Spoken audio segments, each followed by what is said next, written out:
Hey guys, welcome back for another episode of the Art of Giving a Damn podcast. I am super excited today. We have a guest who I know you are going to love, you're going to learn so much from, and you're going to want to stay in touch with her once you hear her unique spin and take on how to approach your marketing for your business. I want to welcome Diane Curran to the show today. How are you? I am doing great, Michelle. Thank you so much for getting me up and at 'em early on the beginning of a weekday morning here. It is an early Monday morning, depending on where you're at in the world. Well, thank you for popping on. You know, as I was going over some of what you sent, I've got a lot of questions for you today, but I just wanted to start with your company is called The Marketing Deal, and you've got a little bit of a different spin on the word deal. So why did you choose that name? You know, it's interesting. For me anyway, and I hope for your listeners, I recently rebranded myself as The Marketing Deal after years of having another business name because I wrote a book called The Marketing Deck. And people are like, okay, I think I know what that is, but I thought, let me get underneath a word that's become rather controversial actually in the world, the word deal. And I thought, okay, right now, there's a lot of phrases. In fact, there have been, people think, oh, that's a really great deal, or oh, I'm getting a raw deal. So we have these phrases in our natural way of being with that word. So it means a lot of things and it tugs at our emotions. I thought, do I dare take this on? I thought, you know what? I'm going to take it on, because for me, what really matters about marketing is, are you bringing value to people?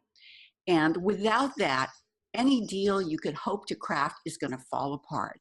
Now, it may not fall apart instantly, but it will, because you need to have mutual benefit.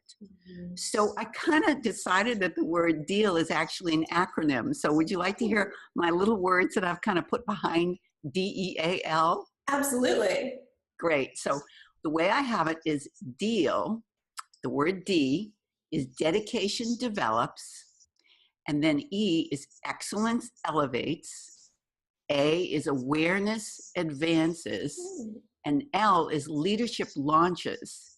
And if you put those together, you can keep circling around and recreating value.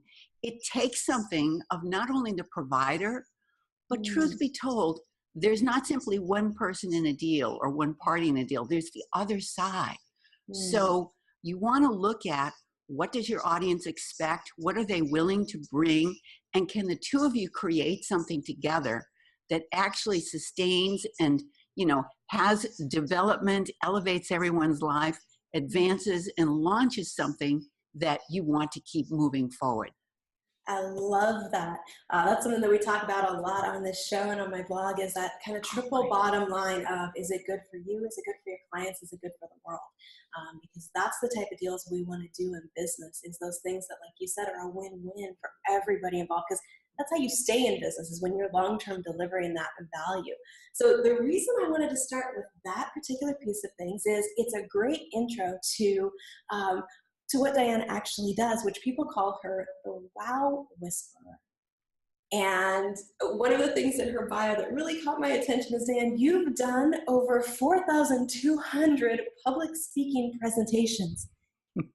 I can't even imagine stepping on stage that many times, but you've also been to 3,000 plus networking events in your career, and what you really focus on is those communication secrets that help us grab people's attention and keep it in an era of very short attention span. So how did you get into doing that, to showing entrepreneurs how to do that? What got you started?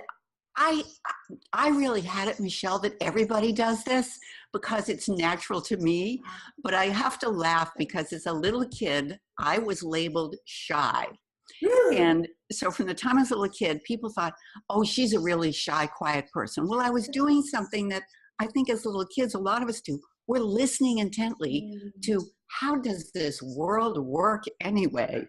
And what do I need to know? I mean, little kids are sponges for learning.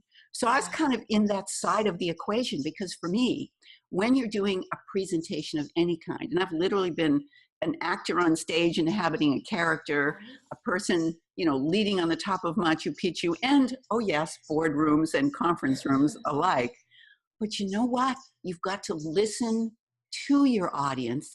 And I'm going to say listen for what matters to them. Because if not, again, the deal is going to fall apart. They're going to be turning off, and nowadays they're going to be looking at their smartphones. They're going to be leaving the room for a break, whatever that may be. You're not engaging with the people who have granted you some initial attention.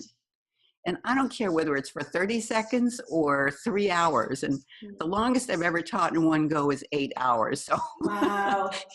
you best pay attention to your audience. Yeah, that's a long time to keep an audience's attention. So what's a couple tips that we can apply if we have that opportunity to step on stage or in front of a boardroom that helps us know what is it that our audience wants, what will grab their attention? Well, the first thing I want to do is kind of remind people that you want to prepare ahead of time in ways that might not seem obvious, because we kind of have it, I know a lot of people say, oh my gosh, speaking in public is a fate worse than anything, right? Yep. And I'm always intrigued with that, because there's some stopping that we have there. And you even hear about people who their life is performing, they're actors on stage, and they get the butterflies before they go on stage. And, I had an acting coach, a wonderful man who's since gone up to the great stage in the sky. But his name was David LeGrand, Words of Wisdom. And he actually coached some very famous folks. And he used to say, look, here's the thing about your emotions. They're what's going to get you paid, meaning you're going to bring who you are. And when the emotion starts bubbling up, and he used to literally do this thing where he'd move his fingers kind of up as if it's bubbling up from inside. And it's like, oh, there you are. There's my unique personality, my persona. And how I took that was, guess what? Who do we pay attention to? We pay attention to people we experience as human beings being who they are, with their unique kind of twist on life, whatever their experience is. They may not say something perfectly in the moment, but they speak from their heart, from their gut, and they are literally present with the audience. So I have a little tip for folks who are like, oh my gosh, the audience, now I have to deal with them, right? We know how that gets. So I always say, look for a friendly face and imagine that you're just speaking with them for a moment, because it works beautifully. What happens is that people notice you've connected with someone, and now there's a conversation. Just like in real life, when you're talking one-to-one, we tend to look at each other. And sometimes what happens is when you're looking at someone, their eyes go off to the corner because they're thinking about what you just said. So that's your sign to maybe pause for a second, give them a chance to take it in. So you don't have to race through it because you're nervous. Slow yourself down, allow the breathing. That helps you, also helps your audience actually digest. So I've just given you about 3-4 different tips at once, I realize, because this is clearly a passion of mine. That was great. And I love what you started with about we really do connect with the people that we feel that connection of, oh, this is a human being and they're like me. And you're right. It's not about being perfect or having those exact right words. It is more about that connection that we make with the people in the audience. So I love that. That's a great tip. So can I share what happens when you scan the audience and you find somebody who's frowning? Oh, absolutely. Please do. Because guess what? That happens all the time. And it happens with me when I'm doing my art tours, right? I'm in a museum and there's visitors there, and some people wanted to be there and some people didn't, and some people, I'm not sure. And I've literally come across people frowning at me with their arms folded. And I think, yay, this is the person I'm going to get. This is the person who's a skeptic, right? Who's not sure they really want to be here, or they may not even realize they're frowning. They may just be thinking, and when they think, they kind of go inside. They're not paying attention to how they look. It could be anything. It may have nothing to do with you. So what I do is I think, okay, let me just be with that person the way they are. I might still look at them. I'll kind of circle back and just be with how they are. You know what invariably happens, Michelle? At the end of the talk, they come up to me and they have something they want to discuss. And I'm like, I had them the whole time. Might not even have realized it. So don't be afraid of the folks who are scowling. They're just being who they are. I will have to keep that in mind, kind of look at it as a challenge to connect with that person. Yeah. That is a scary moment when you're on stage and you see people that seem like they're not connected or they might be frowning. But I love what you said about finding that one person who is paying attention that you can connect with. And I, when you start to do that, you're going to look around, you're going to see other people too. Mhm. But sometimes you're not sure if they're totally with you or getting it. So Mhm. sometimes what you can do is you can bring a person you know and love in your personal life and kind of bring their energy to the experience, because Okay. we've all experienced what it's like to actually be heard, Mhm. right? But in life, so many people aren't heard very often. Yeah. So a lot of times people in the audience are like, oh, once again, I'm the listener. I'm not getting to share my wisdom. So, Huh. many of the emotions that an audience is feeling have so much more to do with their experience of life than what you're actually saying. So if you can Hmm. just be with them the way they are, in a way, you're actually hearing them. You're kind of hearing their emotions. You're not being distracted by it. And this is where I love your focus on empathy and being an empath. And don't you find that that can kind of bring a lot more up to the surface when you're Yeah. actually with a group of folks? It does. It's one of those things that can be a really valuable asset if you know how to handle those emotions. And like you said, focusing on the audience, I think, is something that really helps instead of focusing internally, because you're right, it really is about connecting with them. Yeah. And sometimes if you make a mistake, you say, oh, what was that that just came out of my mouth? In other words, it's okay to even acknowledge and say, where was I a moment ago? I'm back now. Or something that kind of turns the humor back on Mhm. yourself.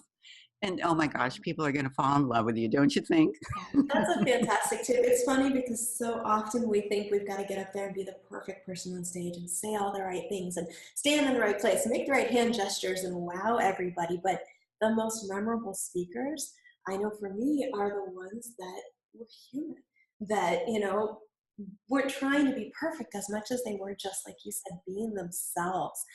There is something magical about that when people are just, this is who I am, this is what I care about, that really shines through. And one of the to me best examples of that is comics. I mean, people who are Mm. stand-up comedians, they practice, practice, practice. These jokes have been honed and refined, but then every once in a while they'll go off on a tangent and they trip over something, or they say something, or they get heckled, and now they go off on a tangent and they give themselves permission to do that for a moment, and then again laugh at themselves because they're very good at that, and then come back, and oh my gosh, the audience is even more in love, right? That is true. That is true. So, do you feel like you were kind of born with the ability to get on stage and do this, or is it something you learned?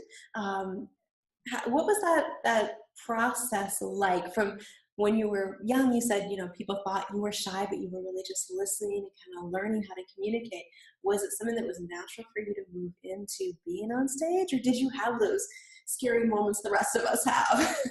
Well, I definitely have the scary moments, Okay. maybe not as severe as some folks might have, because it wasn't enough to stop me. But I remember in the third grade, I was considered so shy that it's like, oh, she can only play a top. No speaking voice for her, right? She's just Oh going to my be on gosh. stage and she's going to twirl around once and that'll be fine. Because I went from a normal skin tone color to bright red. So, okay, that was coming out that way. I thought, well, that's perfect for a top.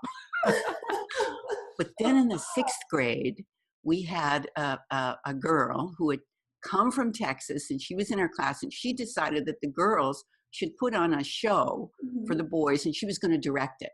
And we were all going to get parts. And what she chose was we were going to do Gunsmoke, the old TV show, right? A Okay. Western for the boys, right?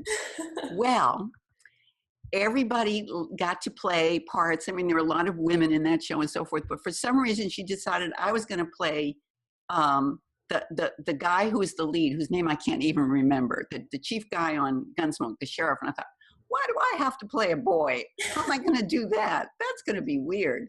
And then I thought, well, it is a speaking part. You're moving along in the world here. There you go. Oh, wow. So Okay. I thought, you know what? If I can do that, I can do anything. So, in other words, it was about as far away from me as I could Mhm. imagine. And somehow it ended up being really fun. It's like, hey, this is like a play. And I discovered I had a group of kids in my neighborhood. We had dueling theater groups.